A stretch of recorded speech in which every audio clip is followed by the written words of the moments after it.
Bom dia, pessoal, trazendo mais uma videoaula. Vocês devem ter visto essa videoaula também no AVA, né? Ontem também foi dia de vocês assistirem a aula no Educa PE.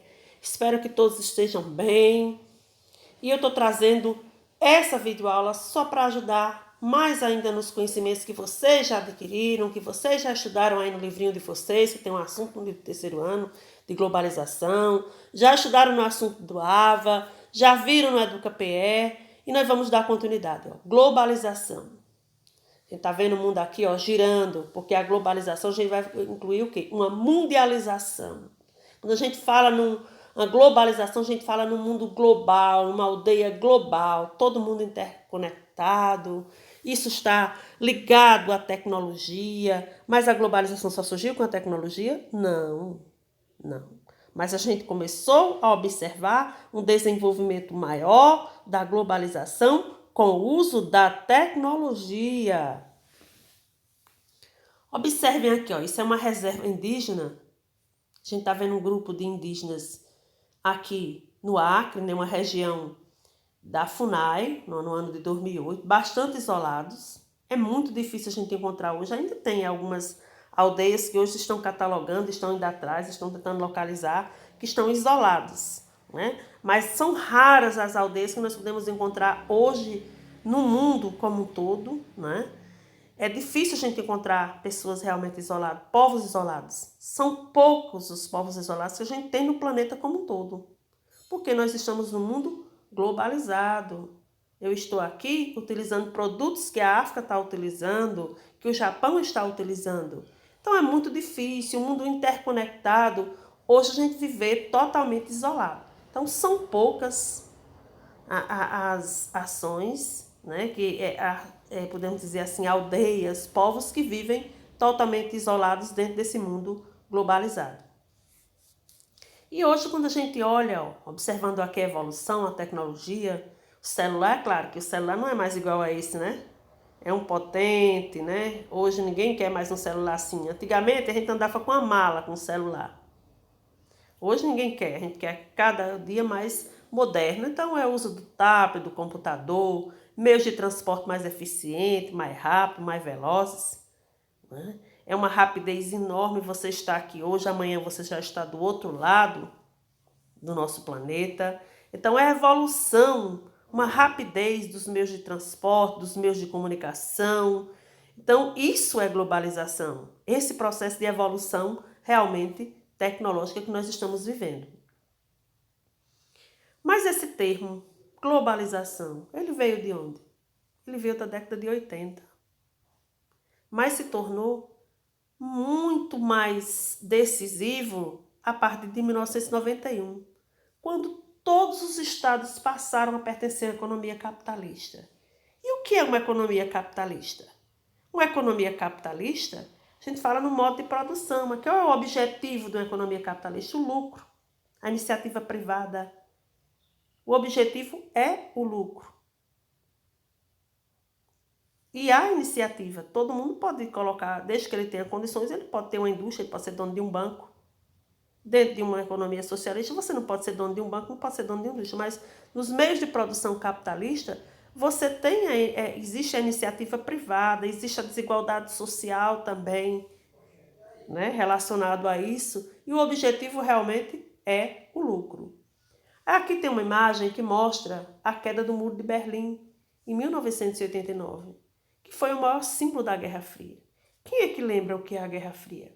Nós já estudamos.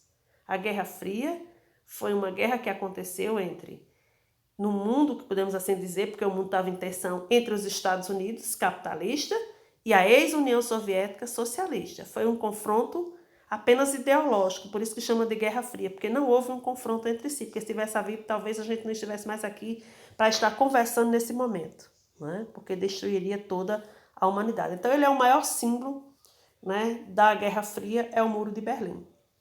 E ele traz isso relacionado à questão do Muro de Berlim, porque foi um muro que foi criado na cidade de Berlim, que era a capital da Alemanha. A Alemanha foi dividida, hoje ela está reunificada.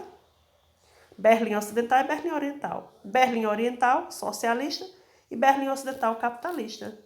Então, esse muro foi destruído, né, que era o maior símbolo da Guerra Fria, dessa disputa ideológica entre os Estados Unidos e a União Soviética.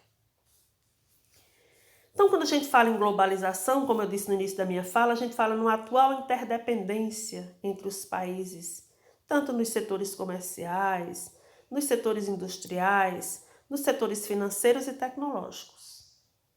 O que é que caracteriza mesmo a globalização? O que é que marca?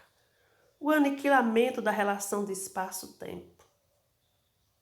Então, essa relação entre espaço e tempo é, na verdade, aniquilada por conta da evolução.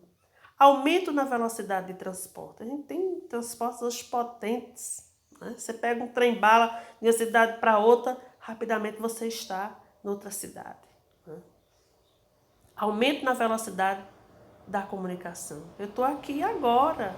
Eu posso estar interconectada com alguém lá do Japão, com alguém da Coreia do Sul, né? É com maior rapidez. Você imagina antigamente que a gente mandava uma carta pelo correio para chegar.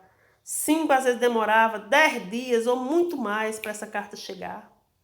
Hoje é questão de segundos. A informação já está nas redes sociais. Então nós vivemos o quê? Numa aldeia global. Então, a globalização, na verdade, é uma aldeia global. Uma interdependência entre os países, como disse aí, dentro do comércio, na indústria, financeiro, tecnológico, na cultura, nas músicas. Nós vivemos hoje dentro de um espaço de uma aldeia global. Vamos analisar um pouco da cronologia da globalização. Ela só começou agora, na década de 80? Não, ela vem desde a expansão marítima comercial. Desde quando Portugal e Espanha se aventuraram em busca de mercados fornecedores, que começa a ter um contato, então começa já a ter uma globalização. Claro que ela foi... Não dava para a gente se falar naquela época, porque a gente não tinha esse entendimento e a gente não tinha evolução, a rapidez da evolução tecnológica que a gente tem hoje.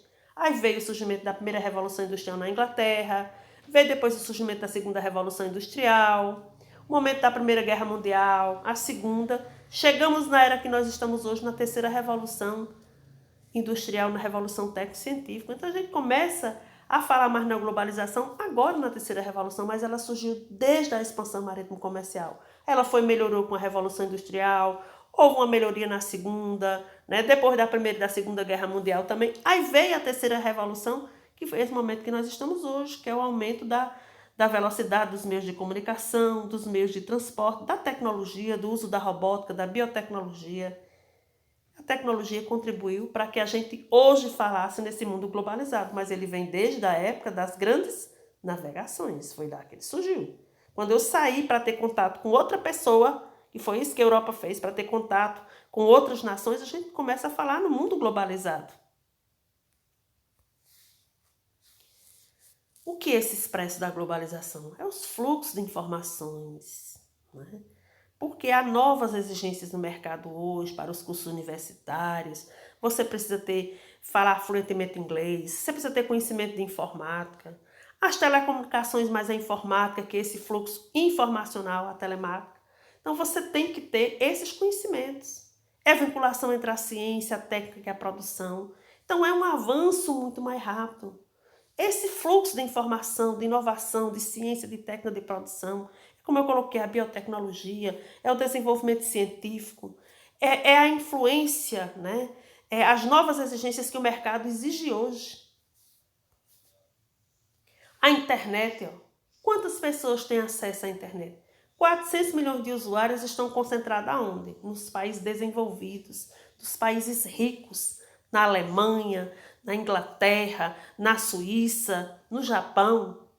E ela causa exclusão digital, exclusão social nos países subdesenvolvidos, nos países pobres. Aí a gente pode citar Afeganistão, a gente pode citar Namíbia na África, Etiópia, Serra Leoa, porque não tem acesso à internet, porque não tem condições, né? As condições sociais, econômicas. Existem também problemas relacionados com hacks, hoje, dentro desse mundo globalizado. A pedofilia, que a gente tem escutado falar muito. Os índices de prostituição digital. Olhe como tem. tráfico de drogas, terrorismo, também tudo isso está relacionado nesse expresso da globalização. Então, ela causa exclusão para os países subdesenvolvidos, para aqueles que não têm acesso, e todos esses problemas que nós estamos vendo aqui de pedofilia, de hack, de prostituição digital, de tráfico de drogas e terrorismo, está ligado também a essa evolução da globalização.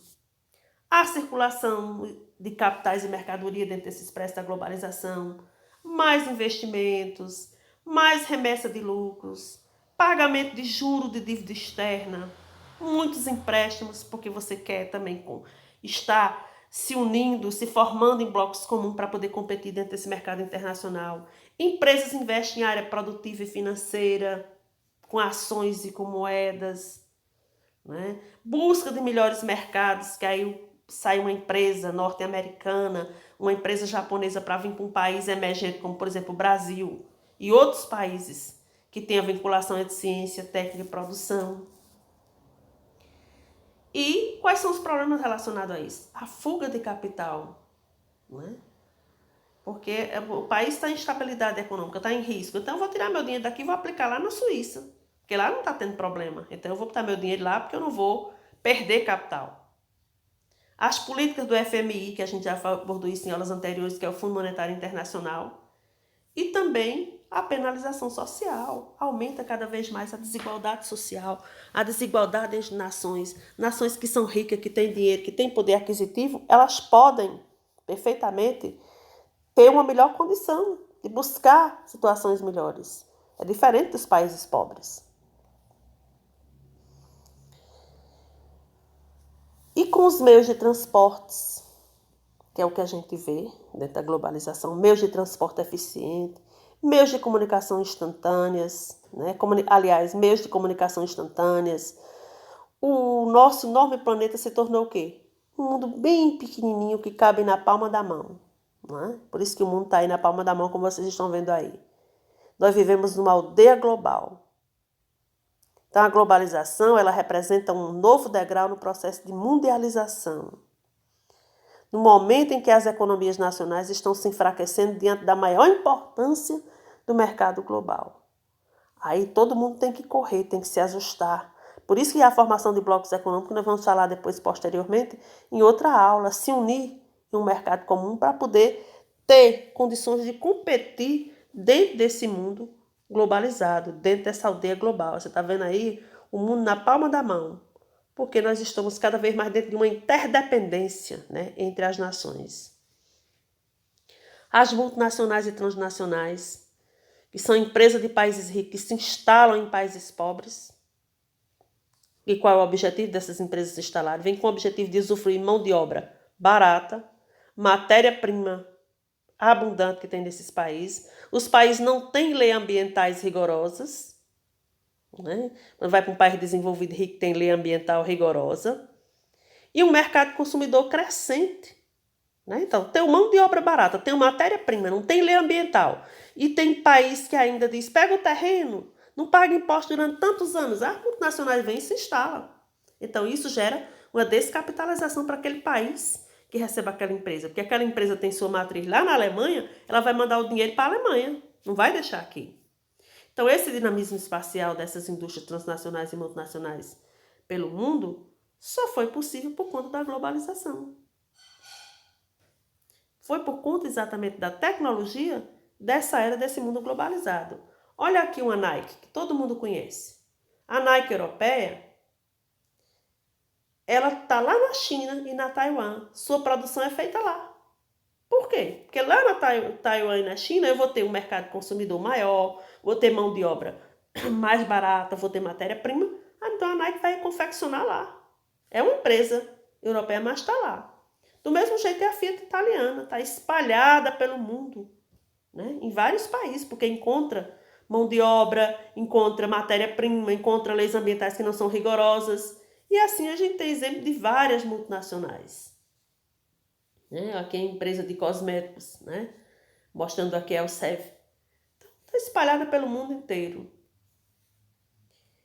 E aí tem muitos que são contrários à globalização e se fala na antiglobalização. Há várias acusações. Eles dizem que as multinacionais governam o mundo. Os países ricos protegem esses grandes conglomerados, que são essas empresas multinacionais e transnacionais. Os países pobres buscam atrair essas empresas, esses conglomerados, para poder gerar desenvolvimento no seu país. E elas vêm porque tem mão de obra barata, porque tem matéria-prima barata, porque não tem lei ambiental rigorosa. E às vezes os países doam até terreno e deixam eles isentos de imposto. Então, por isso que muitos são contrários, né? Por isso que fala na antiglobalização, são essas acusações, né, colocadas isso, porque elas estão governando o mundo. E gera desigualdade. Nem todo país pode acompanhar o mesmo nível de um país rico que tem tecnologia de ponta. As promessas da globalização, elas não se concretizaram, porque nem todo país pobre tem acesso à tecnologia que os países desenvolvidos têm. O mundo não é plenamente integrado e sem fronteira, porque tem gente que não tem acesso à internet, está isolado, né? Não é nem isolado, é porque não tem condições econômicas de ter um nível de condição econômica melhor, e há um crescimento desigual e concentrado. Então, por isso que há essa luta contra a antiglobalização. Infelizmente, nem todo mundo tem acesso a esse processo da globalização. Veja aí, muita gente pedindo, passando fome, né? Embora o planeta esteja todo interligado em todos os países do mundo que chegaram aqui nessa terceira revolução industrial, muitos países africanos, países pobres da Ásia, países pobres também da América Latina vivem em extrema pobreza. A maior parte da população, dessa população, vive passando fome, né? Tem necessidades extremas, lutam por um pedaço de pão. Por isso que há essa luta contra a antiglobalização. E também tem as culturas regionais que acabam se perdendo. Olha, aqui eu deixo de comer o feijão, às vezes a mandioca, a macaxeira, para comer, ó, uma comida típica que não é nossa, o sushi. Né? Eu prefiro a macaxeira, mas tem gente que adora sushi. Adora ir pro McDonald's, né? E por aí vai. É a interferência nas culturas, na alimentação, na comida. A globalização, ela gera hábitos, né, em toda a região do planeta. As pessoas vão perdendo a sua identidade, vão perdendo as suas culturas regionais, porque as pessoas vão para os shoppings, né?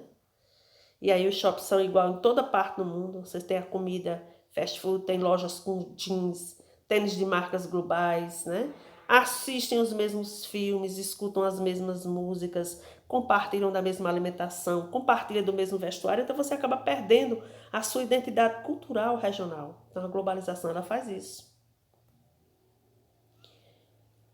Então, quem é que faz parte da nossa cultura, da sua cultura hoje? Você escuta música regional, música popular brasileira, ou você está vendo músicas internacionais, né, que não é da nossa localidade, que não é do nosso país? Então isso tudo veio com a globalização. E são interferências, você está escutando as mesmas músicas, utilizando as mesmas vestimentas, né, o mesmo tipo de alimentação, no mundo inteiro, essa interdependência. E aí nós chegamos ao final da nossa aula de hoje. Na próxima aula a gente vai continuar falando de globalização, porque nós vamos falar de blocos econômicos também. E aí eu trago uma atividade para vocês desenvolverem com 4 questões para me entregarem terça-feira da próxima semana. Um abraço bem grande, estou com muita saudade. Tchau para todos. Resolvam minha atividade, mandem minha atividade, deixem de ficarem com moleza, viu? Vocês são muito inteligentes e eu quero ver todos vocês passando no vestibular e numa faculdade aí no futuro. Um abraço.